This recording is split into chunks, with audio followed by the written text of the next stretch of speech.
कृष्ण मनमोहना नम्मा गोपाल नम्मा कृष्ण। অন্ধকারাচ্ছন্ন রাত্রি যদি এসে থাকে তাহলে আলোকিত প্রকাশ নিয়ে সূর্যও অবশ্যই আসে। রোগ যদি এসে থাকে তাহলে তার ওষুধও অবশ্যই আসে। সমস্যা যদি আসে তাহলে সেই সমস্যার সমাধানও নিজে থেকেই আমাদের কাছে চলেই আসে। এই সংসার, এই জীবনের শুধুমাত্র একটাই নিয়ম আছে, আর তা হলো এটাই, এই সংসার হলো একটা চক্রের মতো। এতে শাশ্বত বলে কিছু নেই, নিত্য বলে কিছু নেই, আর যা কিছুই রয়েছে সব বদলাতে চলেছে। যদি আপনার জীবনে দুঃখ থাকে, সমস্যা থাকে, যদি আপনি বিপদ দ্বারা আচ্ছন্ন, তাহলে মনে রাখবেন সবকিছু বদলে যেতে চলেছে। দুঃখের সময় কাঁদবেন না, মনকে আরো দুঃখী করে তুলবেন না, কারণ এখানে যা কিছুই এসেছে তা যাওয়ার জন্যই এসেছে। তাহলে এত চিন্তা কিসের? আনন্দ সহকারে জীবন যাপন করুন, আর আমার সাথে ভালোবেসে বলুন রাধা রাধা। যদি কোনো সিংহ বানরের মতো গাছে চড়তে চেষ্টা করে তাহলে কি হবে? একটা মাছ যদি মাটিতে হাঁটতে চেষ্টা করে তাহলে কি হবে? তারা বিফলই হবে। কিন্তু এরকম কেন হয়? তার কারণ হলো প্রকৃতির রচনা কিছুটা এরকম। এখানে প্রত্যেকটি ব্যক্তিকে, প্রত্যেকটি প্রাণীকে আলাদা আলাদা গুণের অধিকারী করা হয়েছে এবং সকলকে একটা সীমাও প্রদান করা হয়েছে। এবার এই যে বৃক্ষ, পশু, পাখি, এদের মধ্যে সেই ক্ষমতাই নেই যে এরা নিজেদের যাচাই করতে পারবে, নিজেদের সীমাগুলো বুঝতে পারবে, নিজেদের সদ্গুণগুলো চিনতে পারবে। এরা সেটা করতে পারবে না। কিন্তু মানুষ তো আলাদা। মানুষের কাছে সেই বিশেষ শক্তি আছে যে তারা পূর্ণরূপে নিজেদের যাচাই করতে পারবে, নিজেকে পূর্ণরূপে বুঝতে পারবে, নিজের দোষ, নিজের অপগুণ, নিজের সদ্গুণ, নিজেদের সীমাগুলো তারা বুঝতে পারবে। আর এটা অত্যন্ত গুরুত্বপূর্ণ। কথায় আছে যে যদি সাফল্য লাভ করতে হয় তাহলে নিজেকে যাচাই করে নিতে হবে। তাই নিজেকে যাচাই করুন, নিজের সাথে পরিচিত হয়ে যান এবং জীবনে কর্ম করতে থাকুন। সাফল্যের শিখরে অবশ্যই পৌঁছে যাবেন। আর ওখানে যদি যান তাহলে এই মন প্রসন্ন হয়ে অবশ্যই বলবে রাধা রাধা।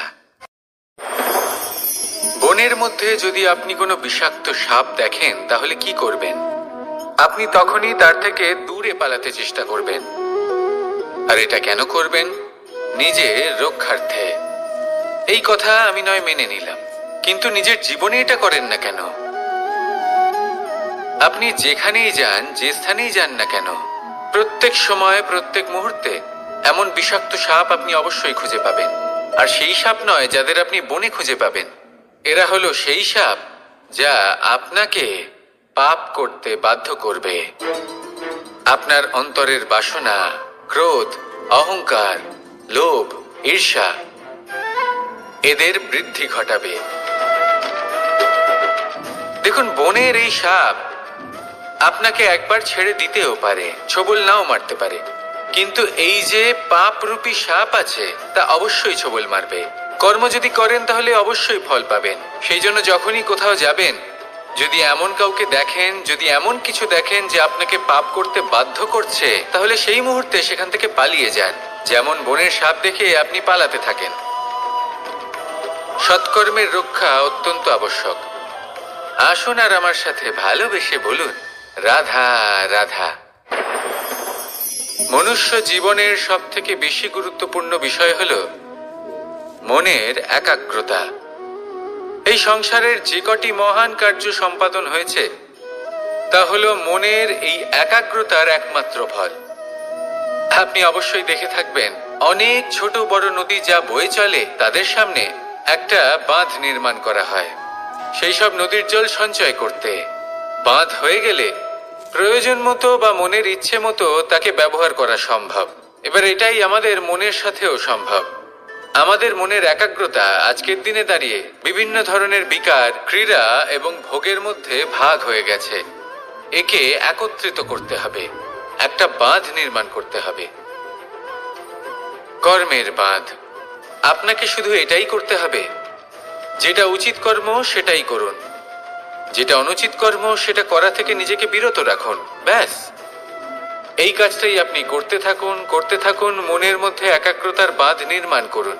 আর একবার যদি তা নির্মাণ হয়ে যায়, তাহলে যখন চাইবেন, যেখানে চাইবেন, যতটা চাইবেন, একাগ্রতা প্রয়োগ করতে পারবেন। আর একবার যদি আপনি এটা শিখে যান, তাহলে এই সংসারকে বদলে ফেলার মতো কাজ আপনি করতে পারবেন, সমাজকে শোধরাবার মতো কাজ করতে পারবেন। তাহলে এই মনকে একাগ্র করুন আর আমার সাথে ভালোবেসে বলুন, রাধা রাধা। আমরা সবাই ফল খাই, কিন্তু আমাদের সেই ফলই প্রিয় হয় যে পরিপক্ক হয়ে ওঠে, যেটা নম্র হয়, আর যে ফল অনেক বেশি মিষ্টি আর সুস্বাদু হয়ে থাকে, যাদের রঙে বাহার দেখা যায়। সেইভাবে জীবনে আমরা নানান মানুষের সাথে পরিচিত হই, কিন্তু সেই মানুষই আমাদের মন ছুঁয়ে যায় যারা বিনম্র স্বভাবের, যাদের বাণী খুব মধুর, যাদের অন্তরে আত্মবিশ্বাসের একটা তেজ, একটা রং দেখা যায়। এবার এমন ব্যক্তি আমরা কি করে হব? ঠিক সেইভাবেই যেমন একটা ফল রোদ, বর্ষা, শীত, বায়ু এই সকল সংকটময় পরিস্থিতির সম্মুখীন হয়ে পরিপক্ক হয়ে ওঠে, সেইভাবেই মানুষ সংকটময় পরিস্থিতির সম্মুখীন হয়ে পরিপক্ক হয়ে ওঠেন। যদি এই সংকটের সম্মুখীন হন, তাহলে অভিজ্ঞ হবেন, আর এই অভিজ্ঞতাই শিক্ষা দিয়ে যাবে। এই অভিজ্ঞতা আমাদের শিখিয়ে দেয় যে আমাদের বিনম্র থাকতে হবে। অহংকার করে কোনো লাভ নেই। মধুর বাণীর যে কি মূল্য তা আমরা শিখতে পারি। এই অভিজ্ঞতাই আমাদের বুঝিয়ে দেয় যে উচিত অনুচিত কোনটা, আমাদের দৃষ্টিভঙ্গি তৈরি করে, আর এই দৃষ্টিভঙ্গি দ্বারা আত্মবিশ্বাস জাগ্রত হয়। সেই জন্য জীবনে কখনো বিপদ থেকে দূরে পালাবেন না, সেগুলোর সম্মুখীন হন, অভিজ্ঞতা লাভ করুন, তার থেকে শিক্ষা লাভ করুন, এইভাবেই পরিপক্ক হবেন। আসুন আমার সাথে ভালোবেসে বলুন, রাধা রাধা। ধন সঞ্চয় করা সম্ভব, আর সেই জন্য ধন সব থেকে বেশি মূল্যবান সম্পত্তি নয়। এবার আপনি বলবেন, এ আমি কি বলছি? এই ধন খুব মূল্যবান, আমরা সকলে অর্জন করতে ব্যস্ত। সেটা এই কারণে, কারণ আপনারা জানেন না এই সংসারের সব থেকে বেশি মূল্যবান সম্পত্তি কি। এ হলো সেই সম্পত্তি যা কখনো সঞ্চয় করা সম্ভব নয়। আপনার কাছে যতই ধন থাকুক, তা দিয়ে আপনি স্বাস্থ্য লাভ করতে পারেন, বাড়ি কিনতে পারেন, আদি ইত্যাদি, কিন্তু আপনি যতই ধনী হন না কেন, ফেলে আসা দিনের একটা মুহূর্ত আপনি লাভ করতে পারবেন না। এই একটা মুহূর্ত, এই সময়, এটাই হলো সংসারের সব থেকে মূল্যবান সম্পত্তি। একবার চলে গেলে তা কখনোই ফিরে আসে না। আর এই মুহূর্ত যতই চলে যাক না কেন, আমরা স্মৃতির মাধ্যমে সেগুলি যাপন করতে পারি, তার আনন্দ উপভোগ করতে পারি। আর যার সাথে আমরা সময় অতিবাহিত করেছি, তার স্মৃতিতে আমরা চিরকাল জীবিত থাকতে পারি। সেই জন্য সময় সব থেকে মূল্যবান সম্পত্তি, তাকে এইভাবে নষ্ট করবেন না। প্রত্যেকটা মুহূর্ত উপভোগ করুন, আনন্দ করুন, আর ভালোবেসে বলুন, রাধা রাধা। কনক, কি সুন্দর একটা শব্দ। এর অনেকগুলো রূপ রয়েছে, অনেকগুলো অর্থও রয়েছে। প্রথম অর্থ হলো স্বর্ণ, অর্থাৎ সম্পত্তি।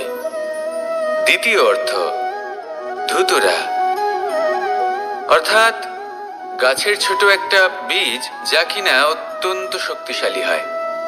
যদি বেশি মাত্রায় এর প্রয়োগ করা হয়, তাহলে এটা বিষময় হয়ে উঠতে পারে। এই হলো সেই ধুতুরা যার প্রয়োগ মহাদেবের পুজোতে করা হয়। এবার প্রশ্ন হলো এটাই যে এই স্বর্ণ এবং এই ধুতুরার মধ্যে মিল কি রয়েছে। মিল হলো এটাই যে এই দুটোই মানুষকে মত্ত করে তোলে।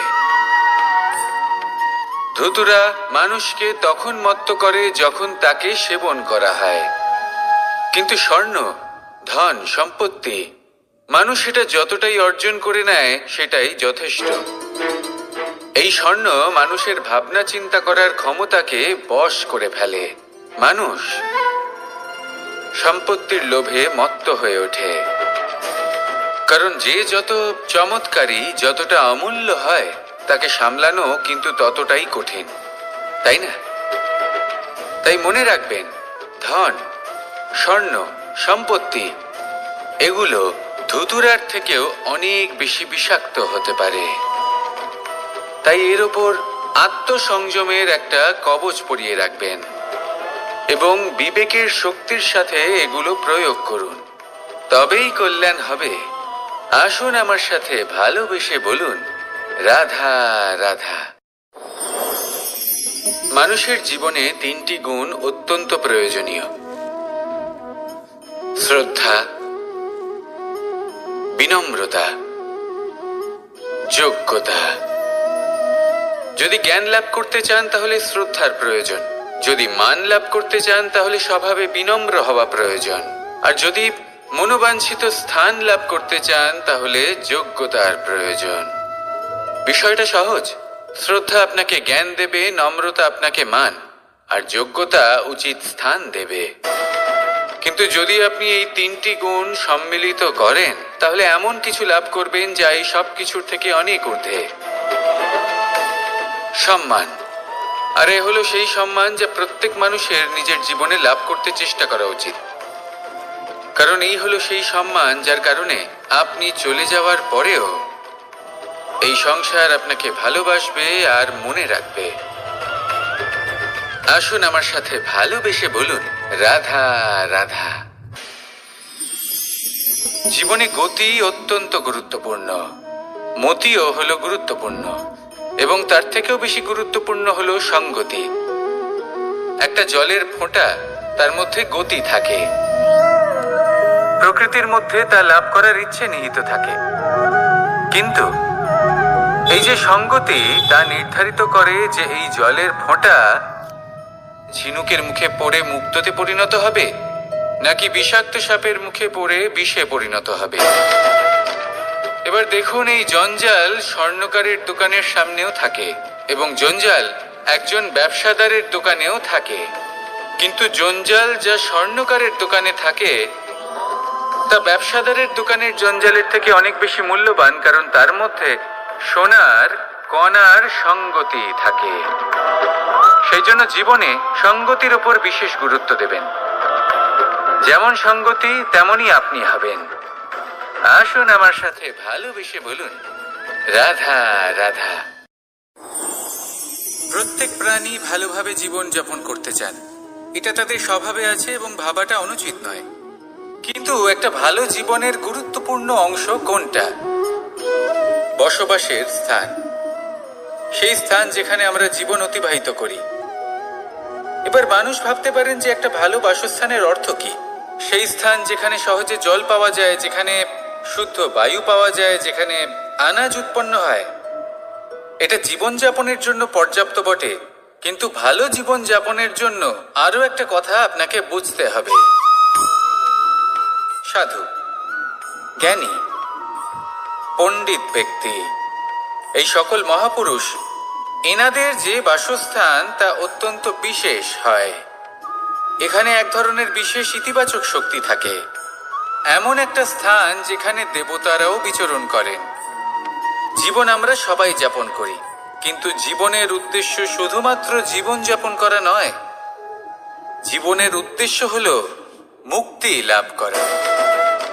আর এই সকল সাধু, জ্ঞানী, পণ্ডিত ব্যক্তি, এই সকল মহাপুরুষ আপনাকে মুক্তির পথে নিয়ে যেতে পারেন, কারণ এরা হলেন সেই মহাপুরুষ যারা নিজেদের অন্তরের বিকার, অহংকার, ক্রোধ, বিদ্বেষ, এই সকল দোষগুলিকে ত্যাগ করেছেন, এদের ওপর বিজয় লাভ করেছেন।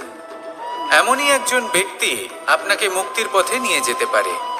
প্রয়োজন হলো শুধুই এনাদের চিনতে পারা, এদের কথা বুঝতে পারা এবং এদের দেখানো পথে চলা।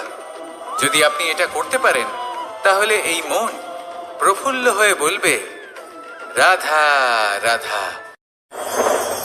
আমি এখানে একা এই বনে বসে আছি, বাঁশি বাজাচ্ছি। কার জন্য? কে আছেন এখানে? কেউ নেই। আমার প্রজা, আমার রাজ্য, আমার পরিবার আমার থেকে অনেক দূরে আছেন। আমি এখানে একা এই বনে বসে এই আকাশের এই রঙের, গাছের এই সব ফলের, মাটির সুবাসের আনন্দ উপভোগ করছি। কেন? আমি হলাম দ্বারকাধীশ। এমন কি রাজকীয় বা ভৌতিক সুখ রয়েছে যা আমি ওখানে পেতে পারি না? সবকিছুই পেতে পারি, তাও এখানে বনে একা বসে আছি। কোন সুখ খুঁজে চলেছি? একা থাকার সুখ। আমরা প্রত্যেকদিন অনেক মানুষের সাথে, চিন্তাধারার সাথে, কর্মের সাথে, পরিস্থিতির সাথে, সুখ দুঃখের দ্বারা বেষ্টিত থাকি। জীবনের এই চক্রে আমরা জড়িয়ে পড়তে থাকি। যতই আমরা এই সমস্যার সমাধান করি, আমরা ততই এতে জড়িয়ে পড়ি। আমরা এতটাই জড়িয়ে পড়ি যে যখন আমরা আয়নায় নিজেদের দেখি, তখন আমরা নিজেদের চিনতেই পারি না। এমন মনে হয় যেন আমরা নিজেদের হারিয়ে ফেলেছি। সেই জন্য প্রত্যেক দিন আপনি কিছু সময় নিজের সাথে কাটান একান্তে। এটা অত্যন্ত আবশ্যক। নিজের অস্তিত্বের গভীরে গিয়ে দেখতে শিখুন, নিজেকে বুঝুন। অদ্ভুত শান্তির অনুভূতি হবে। যেমন এই বায়ু, এই বৃক্ষ, এই পুষ্প, এই নিসর্গ, এদের মতো আপনিও কখনো একলা হতে শিখুন। কখনো নিসর্গের একটা অংশ হয়ে দেখুন। এই মন প্রসন্ন হয়ে বলবে, রাধা রাধা। উমাই কি, আমি কখন থেকে এখানে অপেক্ষা করছি, হাত পেতে দাঁড়িয়ে রয়েছি যাতে একটা ফল আমার হাতে এসে পড়ে এবং সেটা আমি খেতে পারি। কখন থেকে অপেক্ষা করছি, কিন্তু সেটা হচ্ছেই না। এবার আপনি বলবেন যে এসব কি বলছি, এ কি অদ্ভুত কথা বলছি। যদি ফল খেতে হয় তাহলে আমাকে বৃক্ষে চড়তে হবে, ফলের কাছে পৌঁছতে হবে, তবেই তো ফল পাবো। এবারে এটা অত্যন্ত সহজ ব্যাপার, কিন্তু এই বিষয়টা আপনি নিজের জীবনের প্রসঙ্গে ভেবে দেখুন। লক্ষ্য কোথায় আছে আপনি জানেন, সেই লক্ষ্যে পৌঁছানোর পথ কি সেটাও আপনি জানেন, সেই পথে চলার ক্ষমতাও আপনার রয়েছে, কিন্তু তাও আপনি নিজের লক্ষ্য লাভ করতে পারছেন না। কেন? কারণ আপনি অপেক্ষা করছেন যে লক্ষ্য আপনার সামনে চলে আসবে, কিন্তু তা হয় না। লক্ষ্য সে যাই হোক না কেন, ধন হোক, প্রেম হোক, কোনো সম্মান হোক বা মোক্ষ হোক, যদি আপনি তার দিকে অগ্রসর না হন তাহলে ফল প্রাপ্তি অসম্ভব ব্যাপার, তা কোনোদিনই হবে না। সেই জন্য আপনার চোখের সামনে আপনি যদি নিজের লক্ষ্যকে দেখতে পান, তাহলে উঠুন এবং সেই দিকে অগ্রসর হতে শুরু করুন। নিজের অন্তরের সকল অশুভ গুণ দূর করুন, অলসতা ত্যাগ করুন, অজ্ঞানতা ত্যাগ করে দিন এবং চলতে থাকুন। অবশ্যই মনোবাঞ্ছিত ফল লাভ করতে পারবেন। মনে রাখবেন, চলতে থাকলে তবেই লক্ষ্য প্রাপ্তি হবে। অপেক্ষার দ্বারা শুধুমাত্র মৃত্যু লাভ হবে।